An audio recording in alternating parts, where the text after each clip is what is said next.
On se retrouve aujourd'hui pour une nouvelle vidéo et qui dit début septembre, dit rentrée, dit un peu objectif de rentrée, donc c'est parti.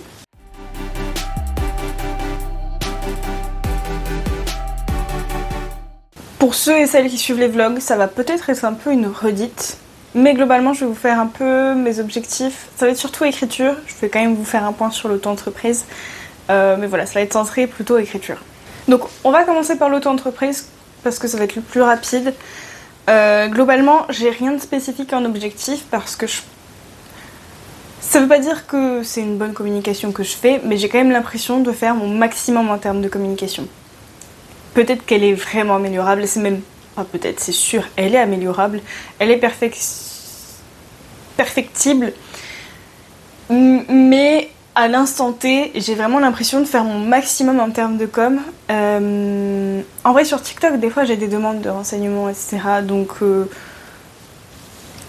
je pense qu'il y a une amélioration peut-être par rapport à la première année d'auto-entreprise, même si en termes de prestations et donc de revenus, ça n'évolue pas. Mais déjà, voilà, j'ai un peu plus de touches, on va dire, avec des potentiels clients. Donc j'ai pas forcément d'objectif en termes de prestations puisque j'en ai pas, donc je peux pas vous dire il faut que j'ai terminé tel et tel truc. Et je peux pas non plus dire j'espère avoir tant de prestations parce que voilà, c'est vraiment pas possible d'estimer vu le peu que j'ai. Voilà.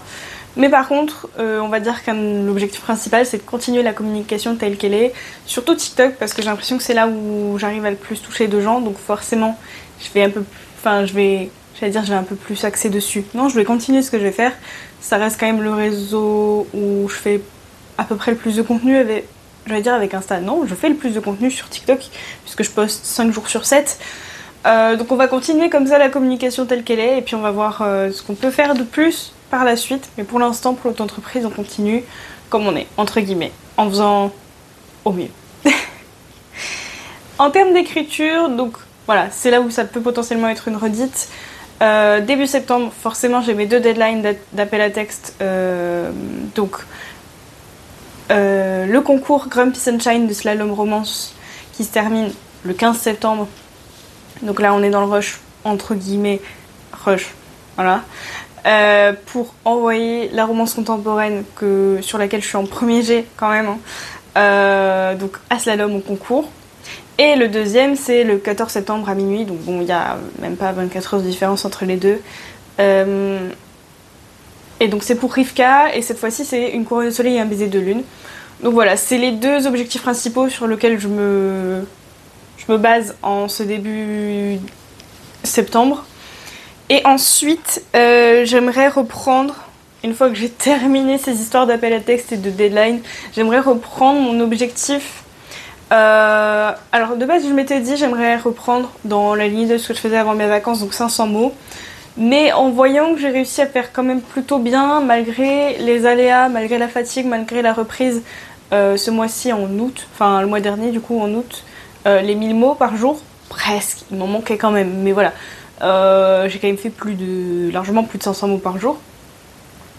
Du coup je me dis que j'aimerais reprendre un objectif régulier, déjà après les appels à texte, mais peut-être pas 500, peut-être pas 1000, peut-être que je vais viser du 600 ou 700 mots par jour, voir déjà ce que ça donne.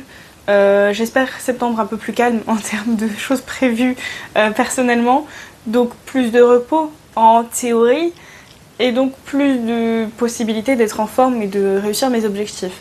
Donc je pense qu'on va partir là-dessus. Soit je repars sur 500 pour me faire un mois plus chill, soit je repars direct sur un objectif un chouille plus gros que 500, puisque je sais que 500 je peux le faire, puisque je sais que j'ai quasiment pu faire 1000.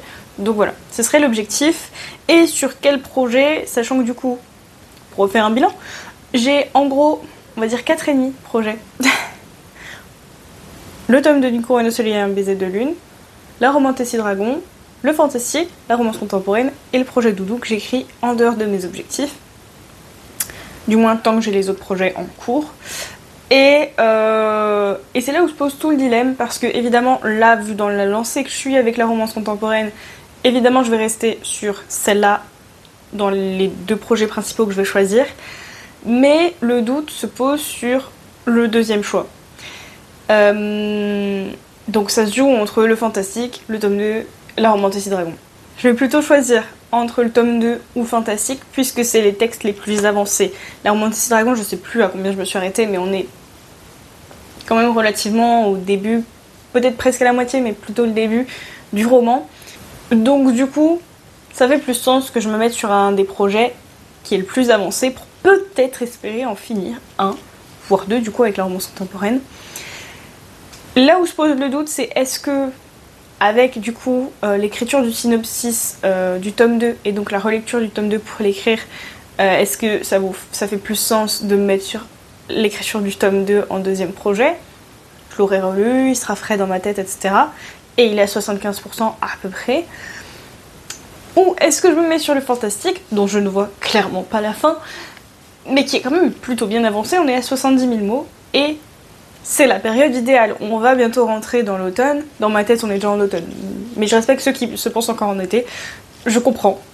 Moi, je ne suis pas une personne de l'été, donc c'est pour ça que ma tête est déjà en automne.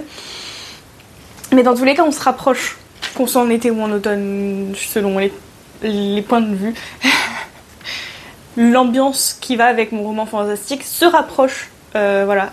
Donc, j'ai le doute. Je me laisse jusqu'au moment où il faudra choisir le temps de voir. Mais voilà, il se pose ce gros doute. Je ne sais pas quoi faire et je pense qu'il y a de fortes chances quand même que j'aille vers le tome 2 parce que j'en peux plus concrètement du fantastique. J'ai vraiment l'impression qu'il se termine pas. Et donc c'est clairement frustrant. Et du coup, l'avantage du tome 2, c'est que je sais un peu plus où je vais. J'ai quand même une vision de l'ensemble pour ce qui reste du quart du roman. Et donc c'est plus facile d'envisager une fin assez proche de ce roman-là, plutôt que dans le fantastique où vraiment j'en ai aucune idée. Donc voilà, en soi je ne sais pas, mais pour l'instant je penche plus pour le tome 2, mais on verra. Voilà, on verra. Voilà, ça c'est les objectifs globalement pro, pas spécialement d'objectifs lecture pour cette rentrée. Vous le savez, la lecture et moi en ce moment c'est compliqué, donc je vais pas mettre de pression en me mettant un objectif spécifique. On verra ce que j'arrive à lire et voilà, ça sera déjà bien.